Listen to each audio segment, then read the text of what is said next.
Give me this and I'll give you this in return. If you're wondering, this refers to the tasty Udupi style classic sambar called Amtekayi Sihihuli or hog plum sweet sambar, commonly referred to as Amtekayi Menaskayi. The hog plum season is coming to a close and the tree barely has any leaves, holding on to its last remaining fruits. I'll gather some of these fresh hog plums from the tree and will give them a good wash. Next, grab 16 hog plums and use a stone to crush them.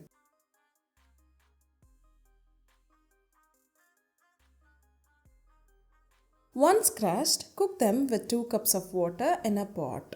Add some salt, a pinch of turmeric and around 1.5 cups of jaggery. Let it simmer until the hog plums becomes nice and soft. While our hog plums are cooking, let us prepare the Udupi style masala powder for the sambar.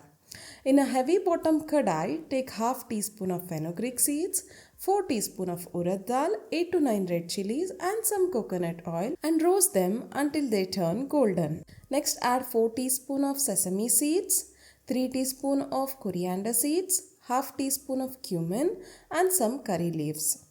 Roast until it smells amazing. It may take only a couple of minutes, then turn off the heat.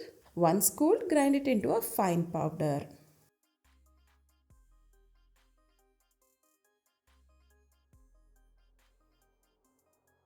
Now the hog plums are soft.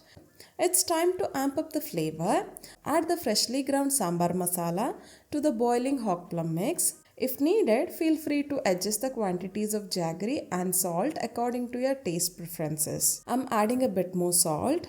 Let it simmer for an extra 10 to 15 minutes until it thickens. To finish, let's create a flavorful tempering. Heat oil in a pan and add mustard seeds, urad dal, chana dal, groundnut, red chili and curry leaves. When the mustard seeds starts popping, pour this aromatic tempering into the sambar. There you have it, a simple delicious hog plum sambar. Serve it hot with rice. Thanks for joining us today on this flavorful journey with our hog plum sambar recipe. If you tried it out, let us know how it turned out in the comment section below. Don't forget to give this video a thumbs up. If you enjoyed it, subscribe for more delicious recipes and hit the notification bell so you'll never miss out on our tasty adventures. Until next time, happy cooking. Bye.